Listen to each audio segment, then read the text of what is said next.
The bell rang, marking the end of second period, and students spilled into the hallways of Jackson High School.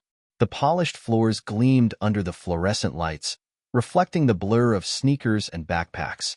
Maya Carter adjusted the straps of her bag as she weaved through the crowd, her mind focused on the history quiz she had spent the previous night studying for. "Put your hands where I can see them." The voice boomed over the chatter, sharp and commanding. It cut through the noise like a blade. Maya froze mid-step. It wasn't until the officer repeated himself that she realized he was talking to her. "Hands up now."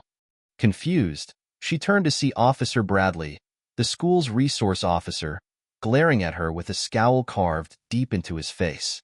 His buzz-cut hair and stocky build gave him an imposing presence, but it was the cold hostility in his eyes that sent a chill through her spine. What did I do?" Maya stammered, her voice trembling. "You match the description of someone reported for suspicious behavior," Bradley barked, stepping closer. Maya's heart pounded. Suspicious behavior? I was just walking to class. "Don't argue with me," he snapped, grabbing her arm. His grip was rough, and he yanked her backward, slamming her against the lockers. A collective gasp rippled through the hallway. "Stop! You're hurting me!" Maya cried out, tears welling in her eyes. Phones appeared in the hands of her classmates, capturing the scene. Some students whispered, others gawked, but no one stepped forward to help. "You people think you can do whatever you want," Bradley muttered under his breath as he twisted Maya's arm behind her back and snapped handcuffs around her wrists. Maya's cheeks burned with humiliation. She struggled to process what was happening, her body rigid with fear. She scanned the crowd, hoping someone would intervene. Then she saw him. At the far end of the hallway stood her father, James Carter. His tall, broad-shouldered frame towered above the crowd, and his piercing gaze was locked on the scene unfolding before him. His jaw tightened, and his hands clenched at his sides. "What the hell is going on here?" James's voice cut through the tension like a whip. He strode forward, the crowd parting instinctively to let him through. Bradley barely glanced at him. "Step back, sir. This doesn't concern you." "It concerns me when you lay a hand on my daughter." Bradley's grip on Maya didn't loosen. She was caught trespassing and acting suspiciously. "I'm just doing my job." James reached into his coat and pulled out his badge, holding it up for Bradley to see. "FBI, let her go." Bradley's bravado faltered, but only for a moment. "I don't care who you are. I have authority here." James stepped closer, his voice low and dangerous. "And I have authority over you. Let her go now, or I'll make sure you regret this for the rest of your life." The hallway fell silent. Bradley's hand twitched as he considered his options. Finally, with a reluctant grunt, he pulled out a key and unlocked the cuffs. Maya slumped forward, clutching her wrists, red from the tight metal. James placed a protective arm around her shoulders and turned to Bradley. "You've made a big mistake today." "This isn't over," Bradley muttered, his eyes narrowing. "No," James said, his voice cold. "It's not." He led Maya out of the hallway, her classmates still whispering behind them. The air outside was crisp, but it did little to cool the heat of James's fury. In the car, Maya's hands trembled as she held them in her lap. "Dad, I didn't do anything wrong. I don't understand why he—" James reached over and squeezed her hand gently. "You didn't do anything wrong. This is on him, not you. And I'm going to prove it." As they drove home, James's mind raced. His FBI training had taught him to read people, and he had seen something in Bradley's demeanor. Something calculated, almost predatory. This wasn't an isolated incident. He was sure of it. Later that night, James sat at his desk, sifting through records of complaints against school resource officers. It didn't take long to find Bradley's name. There were multiple allegations: excessive force, racial profiling, intimidation, all dismissed or unsubstantiated. James leaned back in his chair, his jaw tightening. He glanced at the framed photo of his family on his desk, Maya's bright smile shining back at him. "This isn't over," he murmured to himself. "Not by a long shot." The next morning, the Carter household was unusually quiet. Maya sat at the kitchen table, picking at her cereal while James reviewed his notes from the previous night. The tension in the air was palpable. Christina, Maya's mother, glanced between them as she sipped her coffee, her brows furrowed with concern. "You should stay home today," Christina said gently, placing a hand on Maya's shoulder. Maya shook her head. "I can't. I have a history quiz, and we're prepping for the debate tournament." She paused, then added quietly, "I can't let him win." James exchanged a glance with Christina, silently proud of Maya's resolve, but worried about what awaited her. As Maya left for school, James leaned back in his chair and opened his laptop. He had spent hours combing through public records and databases, but today he was determined to dig deeper. Bradley wasn't just a problem. He was a symptom of something larger. At school, Maya felt the weight of every stare as she walked through the halls. Whispers followed her like a shadow. "That's her," someone murmured. "She's the one who got cuffed," another voice said. Maya kept her head high, forcing herself to appear unfazed. But inside, her heart was racing. She reached her locker and fumbled with the combination, her hands trembling slightly. "Maya," a voice called softly. She turned to see Mr. Simmons, her history teacher, standing a few feet away. His expression was kind but hesitant, like he was unsure if he should speak. "Are you okay?" he asked. Maya hesitated, then nodded. "I'm fine." He lowered his voice. "What happened yesterday was wrong. I just want you to know. If you need anything, I'm here." "Thanks," she said, her voice barely above a whisper.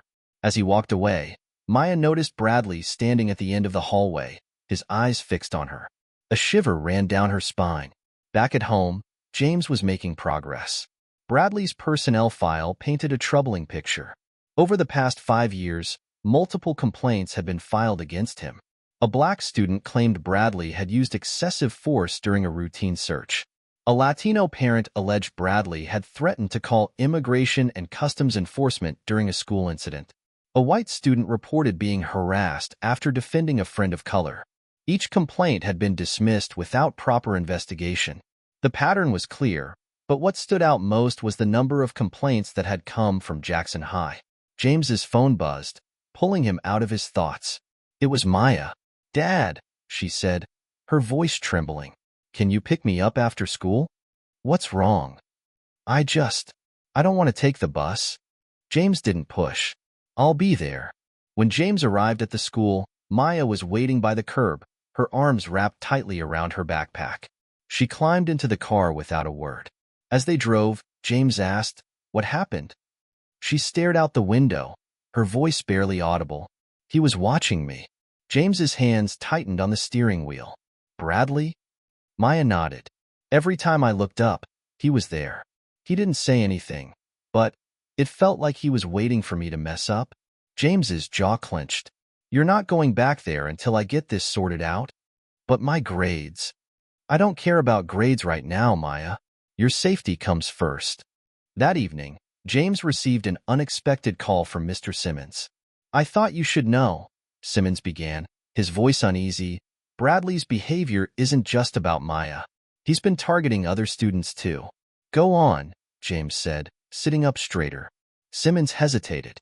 "There's a group of students, mostly kids of color, who've all had run-ins with him. They've told me things, but they're too scared to come forward. They don't think anyone will believe them." "Do you have names?" "I can't share that without their permission," Simmons said apologetically, "but I'll encourage them to speak up. They need to know someone's on their side." "They're not wrong to be scared," James said grimly, "but if they're willing to talk, I'll make sure their voices are heard." After hanging up, James leaned back in his chair, the weight of the situation settling heavily on his shoulders. Bradley wasn't acting alone. Someone, or multiple people, were protecting him, enabling his abuse of power. Later that night, as James compiled his findings, Maya knocked softly on his office door.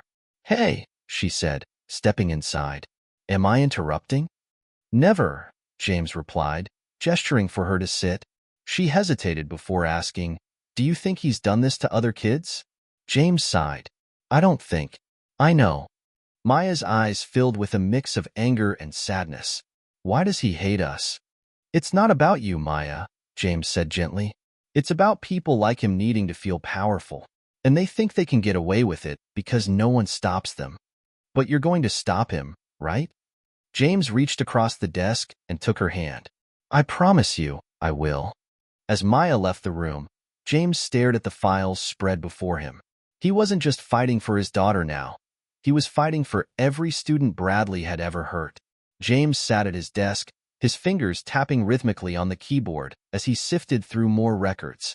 The information he was uncovering about Officer Bradley painted an increasingly disturbing picture. Yet, it still felt like only the surface had been scratched. Maya's encounter wasn't an isolated incident. It was part of a broader pattern. He'd found reports of harassment stretching back years, all dismissed under suspicious circumstances. Many complaints lacked follow-up documentation, while others were marked as resolved, with no explanation. James's phone buzzed, pulling him from his thoughts. It was Agent Matthews, a colleague from the FBI. Carter, Matthews greeted, his voice calm but curious. I got your email about this Bradley guy. You think there's something bigger here? I know there is, James said firmly. I need a deeper dive into his connections, phone records, emails, financials, anything that might tie him to someone covering for him. Consider it done. I'll have something for you by tomorrow. James leaned back, exhaling sharply. The pieces were coming together, but he had a nagging feeling that the real story was still buried deeper. At school, Maya tried her best to focus on her classes, but the weight of the past few days loomed large. Every hallway felt suffocating, every stare a reminder of what had happened. During lunch, she sat with her best friend, Carla, who had been unusually quiet since the incident. Are you okay? Maya asked, picking at her sandwich. Carla hesitated. Yeah, just worried about you. Maya smiled faintly. I'll be fine. My dad's handling it. Carla looked away, her expression unreadable. As they talked, Maya couldn't shake the feeling that something was off. Carla seemed distracted, almost nervous. That evening, James received a package from Matthews. Inside was a flash drive containing a trove of data on Bradley. James plugged it into his laptop and began sifting through the files. It didn't take long to find something alarming, a hidden folder labeled Personnel. Inside were dozens of documents, some official, others clearly not. James clicked on the first file. It was a list of names. At the top, written in bold letters, was Potential Targets. His blood ran cold as he scrolled through the list. Many names were familiar: students, parents, even teachers. Maya's name was near the bottom, circled in red. A surge of anger coursed through James as he continued digging. There were detailed notes next to some of the names. Student A, confrontational. Watch closely. Parent B, influential in the PDA. Keep pressure on. Maya Carter, FBI connection. Handle carefully. James stared at the screen, his mind racing. This wasn't just harassment. It was calculated and deliberate. Bradley was systematically targeting people he deemed a threat, and he had been keeping meticulous records to cover his tracks. The next morning, Maya approached Carla before class. Hey, can we talk? Maya asked. Sure, Carla replied, avoiding eye contact. Maya led her to a quiet corner near the library. What's going on with you? You've been acting weird since everything. Carla fidgeted with the straps of her backpack. Nothing. I'm fine. Carla, Maya pressed, her voice soft but firm. If something's wrong, you can tell me. Carla's eyes filled with tears as she looked at Maya. I'm sorry. I didn't mean to. He made me do it. Maya blinked, confused. What are you talking about? Bradley, Carla whispered. He made me spy on you. He said if I didn't, he'd make trouble for my family. Maya took a step back, her heart sinking. What? Carla, why didn't you tell me? I was scared. Carla cried. He said he'd make my dad lose his job, that he'd call CPS on us. I didn't know what else to do. Maya's chest tightened with a mix of anger and betrayal. What did you tell him? Nothing that matters, Carla said quickly. I swear, Maya. I tried to tell him you were just a normal kid, but he kept asking questions. He wouldn't stop. Maya's hands balled into fists. He's not going to get away with this. Not anymore. That night, Maya told James everything Carla had confessed. Bradley used a kid to spy on you, James repeated. his voice laced with disbelief and anger. Maya nodded. She's scared, Dad. She didn't want to do it. James exhaled slowly, trying to rein in his frustration. This is worse than I thought. What do we do now? Maya asked. James opened the personnel folder on his laptop and turned the screen toward her. We keep digging. This isn't just about Bradley anymore. Someone's been protecting him, and we're going to find out who. As James continued his investigation, he uncovered emails between Bradley and a high-ranking member of the school board. The messages were cryptic but hinted at a quid pro quo relationship. Bradley kept the problematic students and parents in check, and the board member ensured his job security. James forwarded the emails to Matthews with a note. We're going to need a warrant. At school, Maya noticed a shift in the atmosphere. Teachers were whispering in hushed tones, and students seemed more emboldened to talk about Bradley's behavior.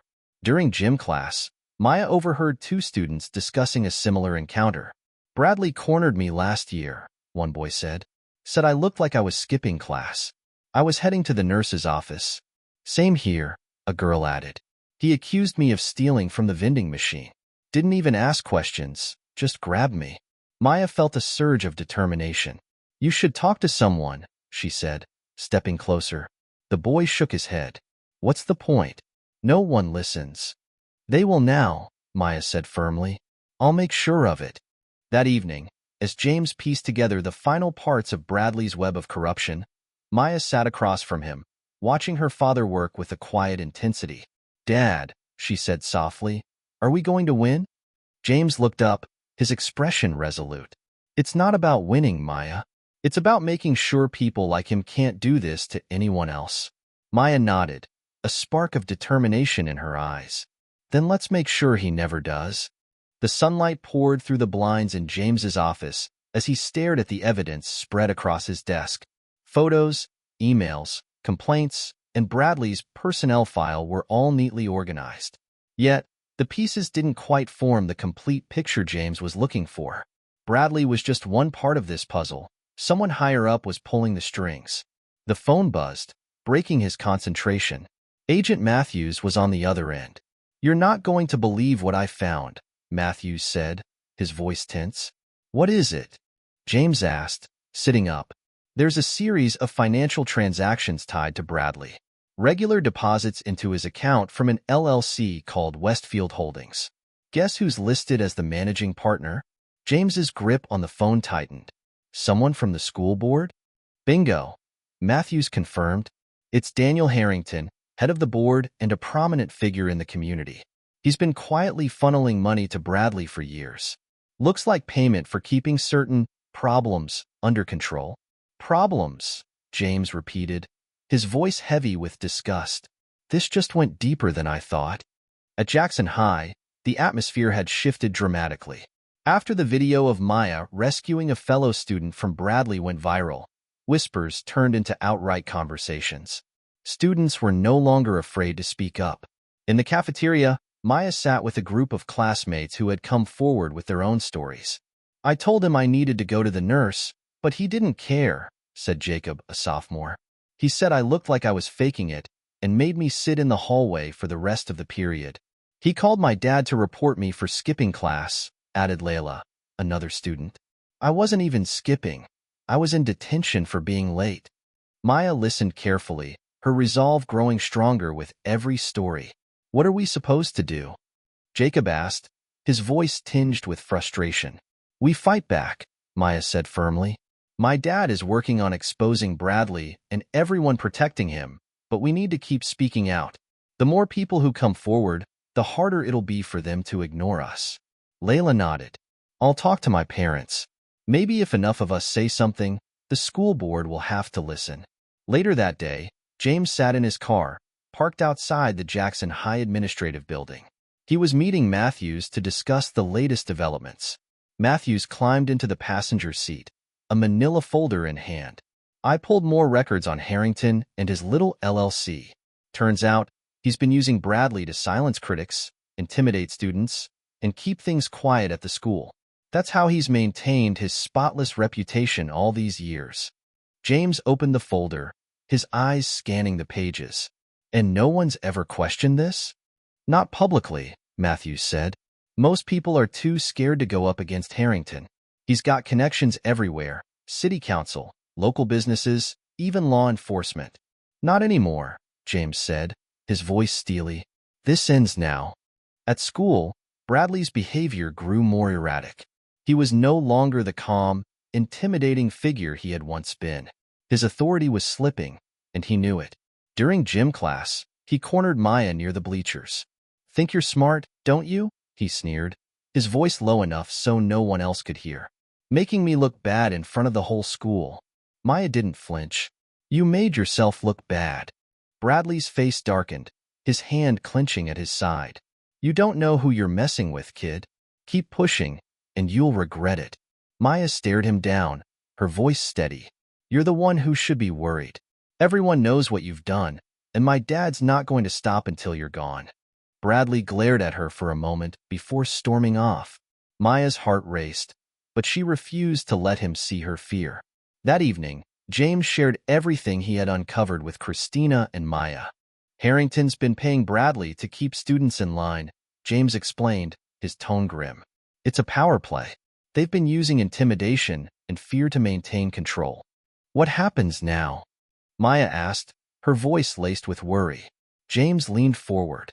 "I've sent the evidence to Internal Affairs. Harrington and Bradley are both under investigation, but we're not stopping there. Tomorrow, I'm meeting with the local press." Christina frowned. "Are you sure that's a good idea? Going public like this could make us a target."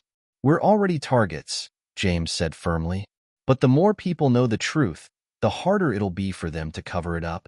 The next morning, the Carter family woke to find a small crowd gathered outside their house. Reporters, neighbors, and a few curious onlookers. James stepped outside, addressing the press with calm authority. "Good morning. My name is James Carter, and I'm an FBI agent and the father of a student at Jackson High School. Recently, my daughter was the victim of an unjust and racially motivated encounter with the school resource officer, Bradley Walker. Since then, I've uncovered evidence of systemic corruption involving Bradley and Daniel Harrington, the head of the school board." The reporters leaned in, hanging on his every word. "This isn't just about one bad officer," James continued. "It's about a system that allowed his behavior to go unchecked. It's about accountability, and it's about protecting our children. I will not stop until justice is served." Maya watched from the window, a mix of pride and fear in her chest. For the first time, she felt like they were turning the tide. That afternoon, the school board called an emergency meeting. Harrington sat at the head of the table, his polished demeanor hiding the storm brewing beneath the surface. James arrived uninvited, flanked by reporters and parents. "This meeting is private," Harrington said, his voice clipped. "Not anymore," James replied, holding up a folder. "This contains evidence of your financial ties to Bradley and the students you've targeted. You can explain it to the parents here, or you can explain it in court." The room erupted into murmurs. Harrington's face turned pale, but he quickly regained his composure. "This is outrageous," he said. "You have no proof?" James opened the folder and began reading aloud, detailing each transaction, each name, and each cover-up. By the time he finished, the room was silent. "This is over, Harrington," James said. "You can't hide anymore." The tension in the school board meeting room was suffocating. Harrington sat rigidly at the head of the table, his confident facade cracking under the weight of James's evidence. Parents whispered among themselves, some angry, others stunned. Reporters jotted down notes, their cameras trained on every expression, every shift of power. James stood firm, his voice calm but resolute. "This isn't just an isolated incident. It's a coordinated effort to silence, intimidate, and control. And it stops now." Harrington's lips pressed into a thin line. "These are baseless accusations. You have no legal right to." "I have every right," James cut in, pulling out a stack of printed emails. "These emails tie you directly to Bradley's actions. Payments, instructions, cover-ups. It's all here."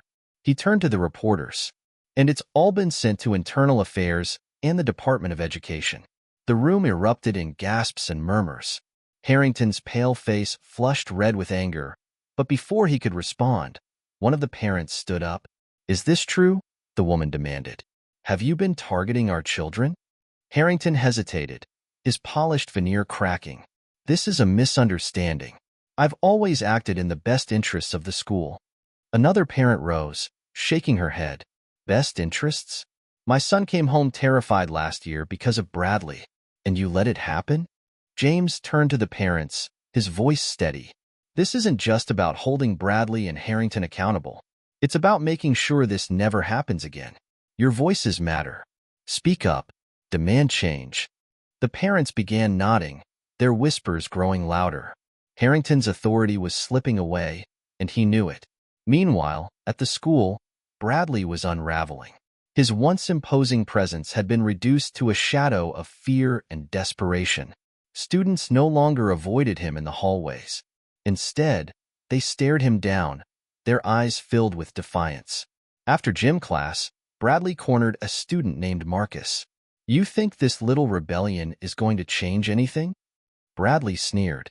You kids don't know how the real world works. Marcus, a tall and confident senior, didn't flinch. Maybe it's time the real world changed. Bradley grabbed Marcus by the arm, his grip tight. Watch your mouth. But Marcus didn't back down. Everyone's watching you now, officer. You can't scare us anymore. Bradley released him abruptly, glancing around. Students had started gathering, their phones raised, recording the exchange. Bradley stormed off, his authority slipping further with every step. At home, Maya sat at the dining table, scrolling through messages on her phone. Her video of rescuing another student from Bradley had sparked a movement. Students and parents from neighboring schools were sharing similar stories, tagging her in posts and offering their support. People are finally listening, Maya said, looking up at James as he entered the room.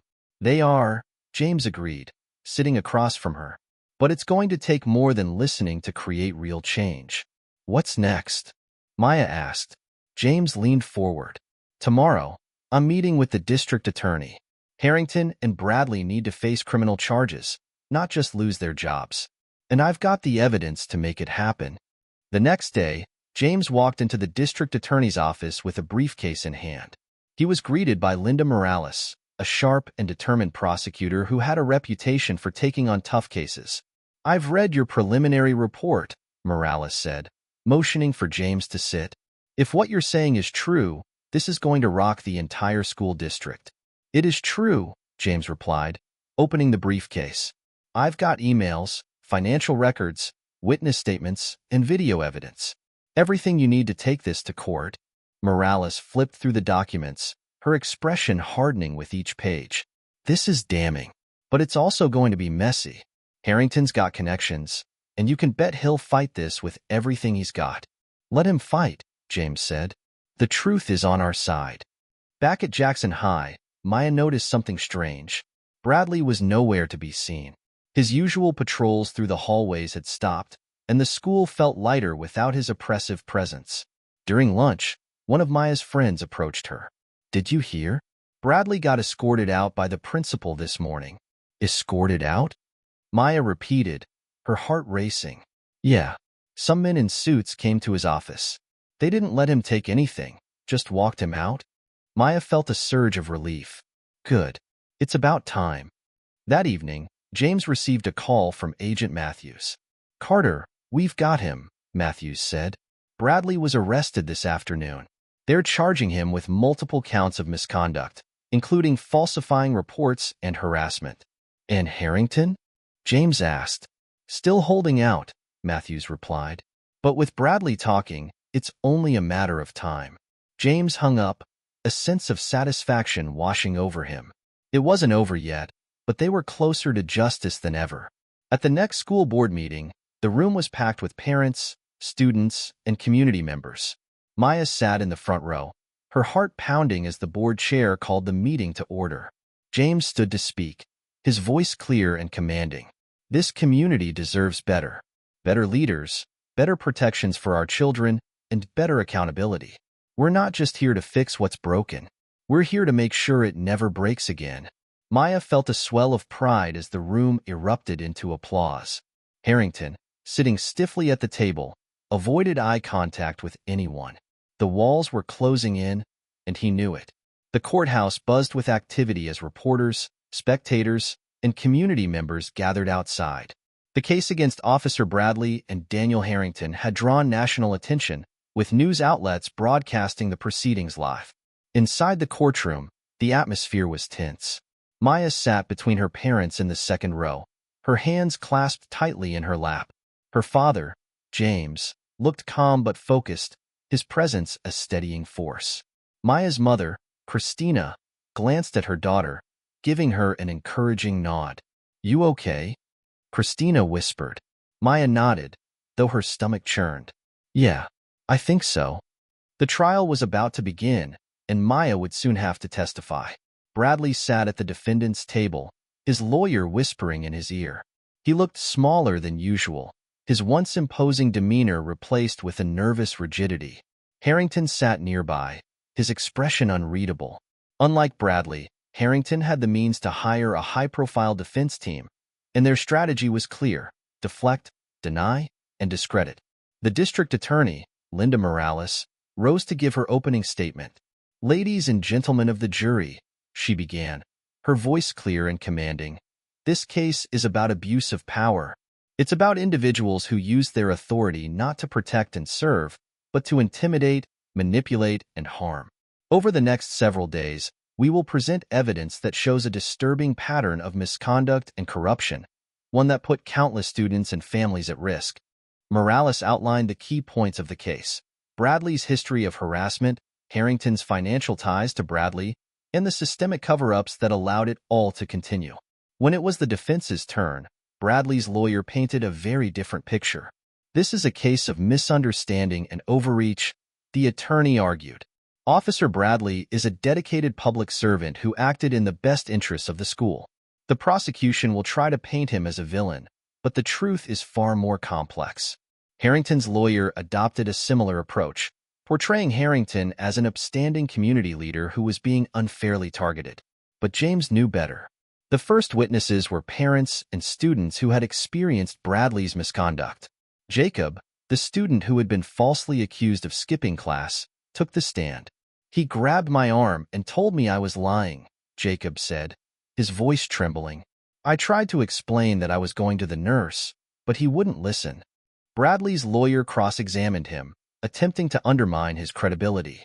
"Isn't it true that you've been late to class before, Mr. Lopez?" Jacob hesitated, but Linda Morales objected. "Irrelevant. This case is about Officer Bradley's actions, not the victim's attendance record." The judge sustained the objection, and Jacob left the stand with his head held high. The next day, it was Maya's turn to testify. As she walked to the witness stand, she felt the weight of every eye in the courtroom. "Please state your name for the record," Morales began. "Maya Carter," she said, her voice steady. "Can you tell us what happened on the morning of October 14th? Maya recounted the events, her words measured but emotional. She described how Bradley had stopped her in the hallway, accused her of suspicious behavior, and handcuffed her in front of her classmates. "And how did that make you feel?" Morales asked. Maya hesitated, her throat tightening. "I felt humiliated.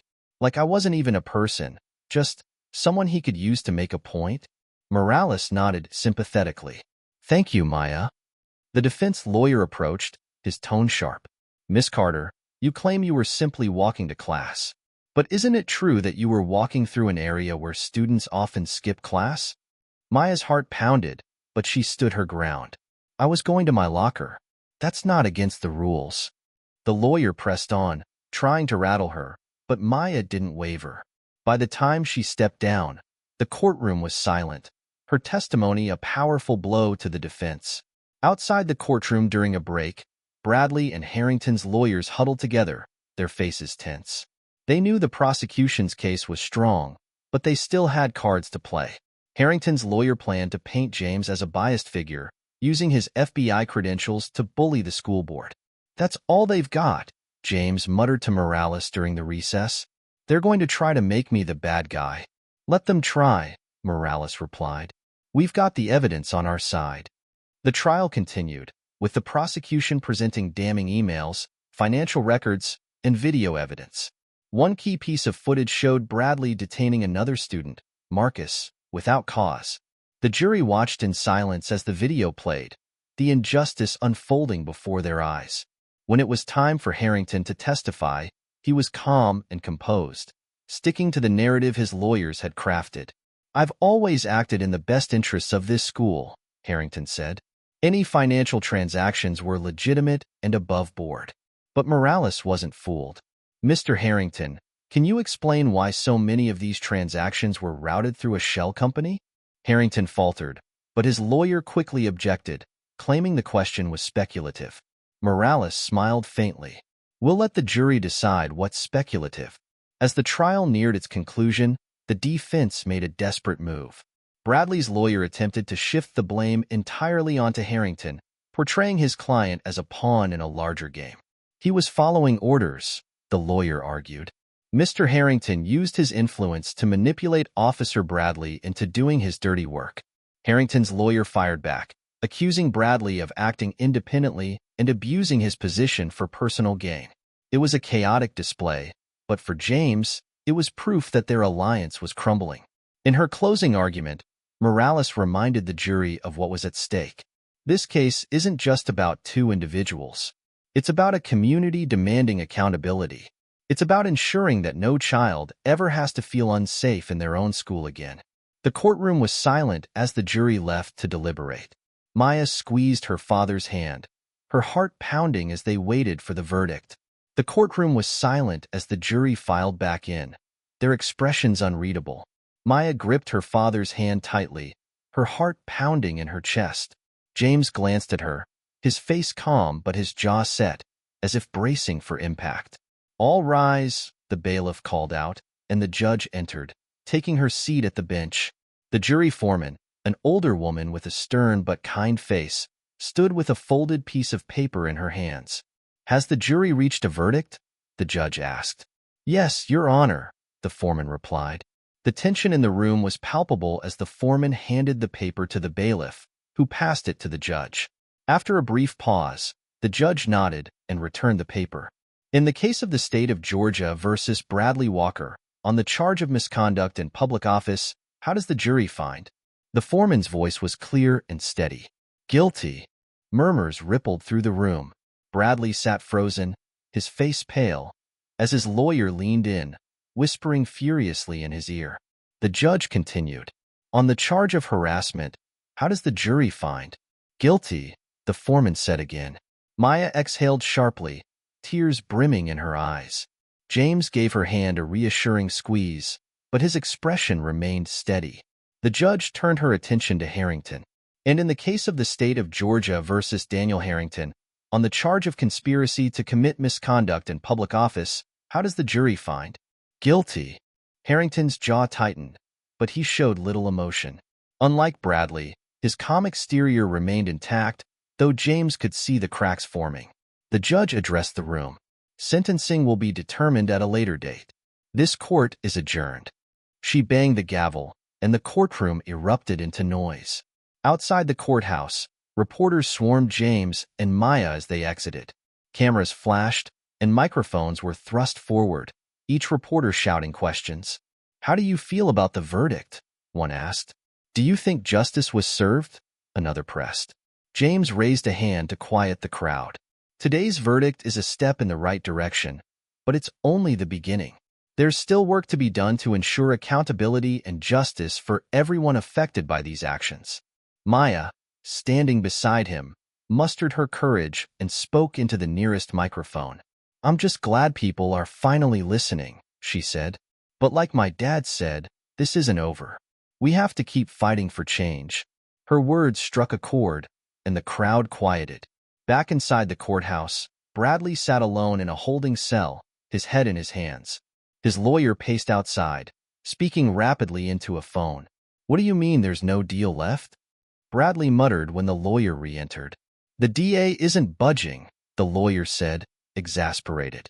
"You've already taken a plea deal off the table by going to trial. This is as bad as it gets." Bradley slumped further, the weight of his actions finally pressing down on him. Meanwhile, Harrington walked briskly out of the building, flanked by his high-profile legal team. His face was a mask of composure, but the whispers and glares from onlookers followed him every step of the way. That evening, the Carters gathered at home, the atmosphere a mix of relief and exhaustion. Christina cooked dinner while Maya sat at the table, scrolling through the flood of messages on her phone. "People are really talking about this," Maya said, holding up the screen to show her father. "Look at this. There's already a petition to remove every school board member who supported Harrington." James nodded, sipping his coffee. "That's good. It means people are paying attention. But will it change anything?" Maya asked, her voice hesitant. James set his cup down and leaned forward.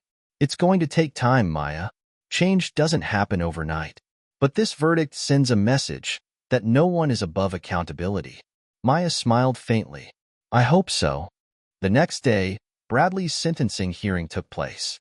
The courtroom was less crowded, but the tension remained thick. The judge read out the sentencing. "For the charge of misconduct in public office, you are hereby sentenced to 5 years in prison, with 2 years suspended and 3 years of probation following release." Bradley barely reacted, his face blank as he was led out of the courtroom in handcuffs. Harrington's sentencing was postponed due to additional investigations into his financial dealings. Outside, James addressed the reporters again. "Justice doesn't stop with one verdict or one sentencing. We need structural changes to ensure this kind of abuse can't happen again." Over the following weeks, changes began to ripple through the community.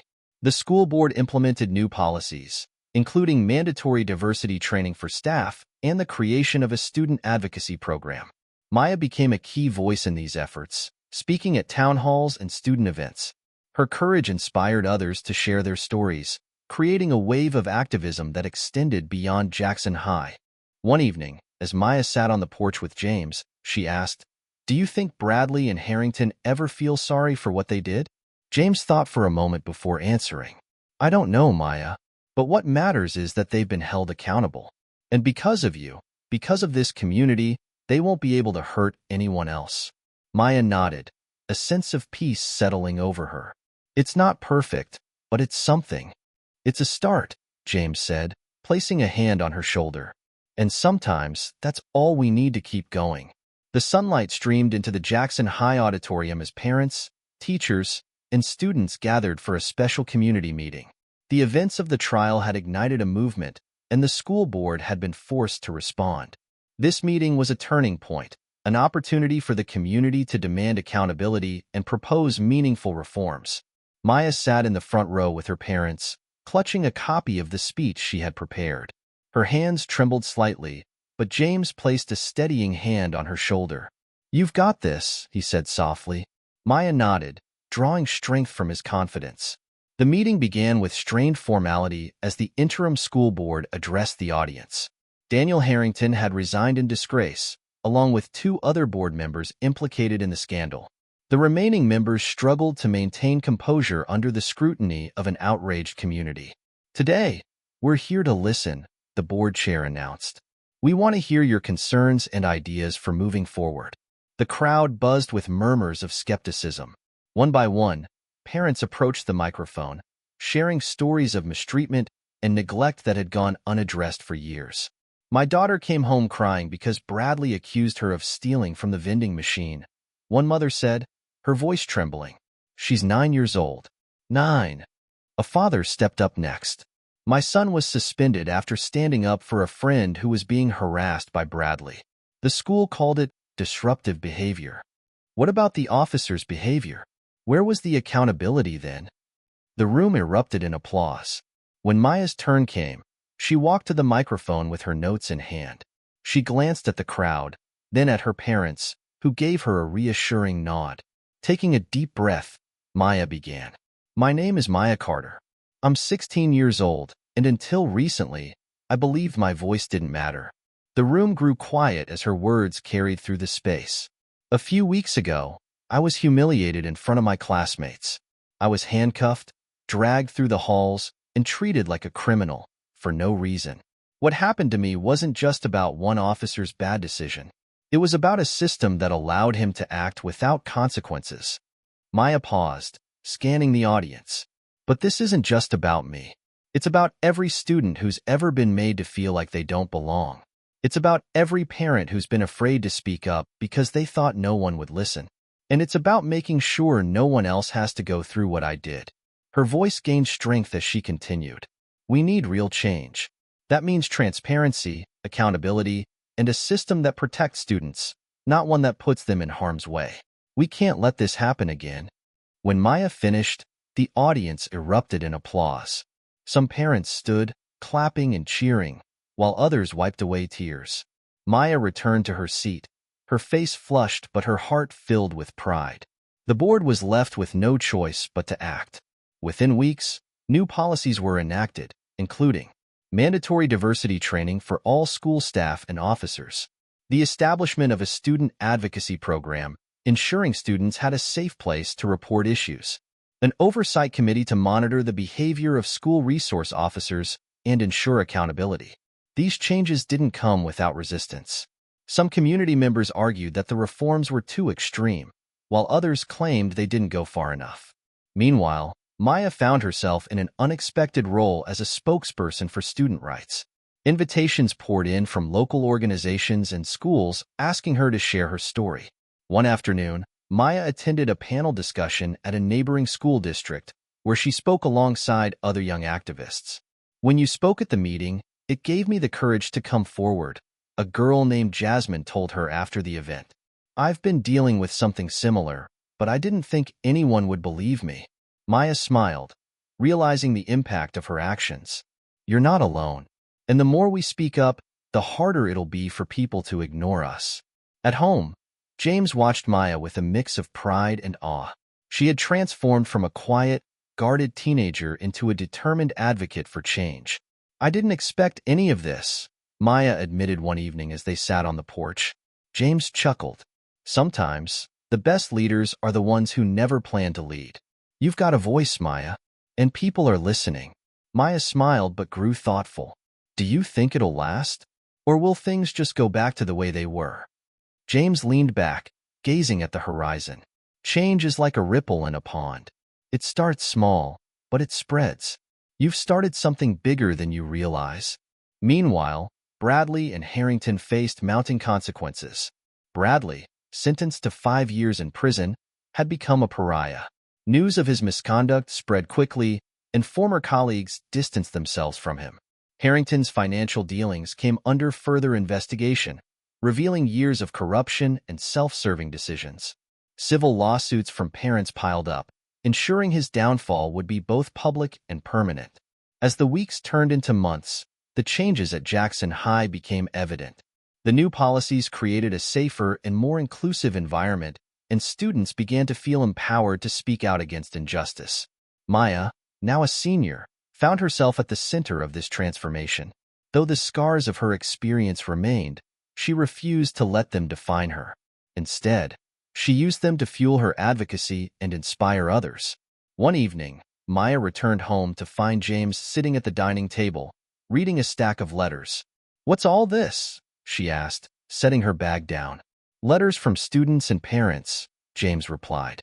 "People sharing their stories, thanking us for speaking out." Maya picked up one of the letters, her eyes scanning the words. "I didn't think anyone cared about kids like me," it read. "Thank you for showing me that we matter." Maya's eyes welled with tears. "It was worth it, wasn't it?" James nodded, his voice steady. "It always is." 1 year later, the Jackson High Auditorium was once again filled with students, parents, teachers, and community leaders. This time, the atmosphere was one of celebration rather than tension. The changes that had been set in motion months earlier had taken root, and the school was now seen as a model for reform. Maya sat in the front row, dressed in her cap and gown, clutching her diploma tightly. It was graduation day, and for the first time in a long while, she felt a deep sense of pride, not just in herself but in her community. James and Christina sat nearby, their faces beaming with pride as Maya's name was called. She walked across the stage to thunderous applause, her heart pounding as she accepted her diploma. After the ceremony, Maya lingered in the hallway, where photos of the graduating class lined the walls. She traced her fingers over her own picture, remembering how far she had come. "Thinking about the past year?" James asked, coming to stand beside her. Maya nodded. It feels surreal, like it's been forever, but also like it just happened yesterday. James smiled. That's how real change feels. It doesn't happen overnight, but when you look back, you realize how far you've come. The community had changed, too. The school board had undergone a complete overhaul, with new members elected on platforms of transparency and equity. Bradley's conviction and Harrington's financial scandal had sent ripples across the state, prompting other districts to reevaluate their own policies. Maya's story had inspired countless others to speak out. Students in other schools started organizing, creating advocacy groups, and pushing for similar reforms. One of those students, Jasmine, the girl Maya had met at a panel discussion, approached her after the ceremony. "I wanted to thank you again," Jasmine said. "Because of you, my school finally started listening to us. We got our own student advocacy group, and they're already making changes." Maya smiled, her chest swelling with pride. "You did that. All I did was help you see that your voice matters." That evening, the Carters hosted a small gathering at their home to celebrate Maya's graduation. Friends, family, and neighbors filled the backyard, sharing stories and laughter under the glow of string lights. Maya stood by the grill with James, helping him flip burgers. "Do you think you'll miss this?" James asked. "What, high school?" Maya laughed. "Not really, but I'll miss what we've built here. This sense of community." James nodded. "It's special, isn't it? When people come together, they can do incredible things." Maya hesitated, then asked, "Do you think it'll last?" James turned to her, his expression serious. "That's up to people like you. You've shown the world what's possible. Now it's your turn to keep the momentum going." As the night wound down, Maya retreated to her room and sat at her desk, looking through a scrapbook she'd made over the past year. It was filled with photos, newspaper clippings, and notes from people who had been inspired by her journey. One clipping caught her eye, a headline that read, "Teen Sparks Movement for School Reform."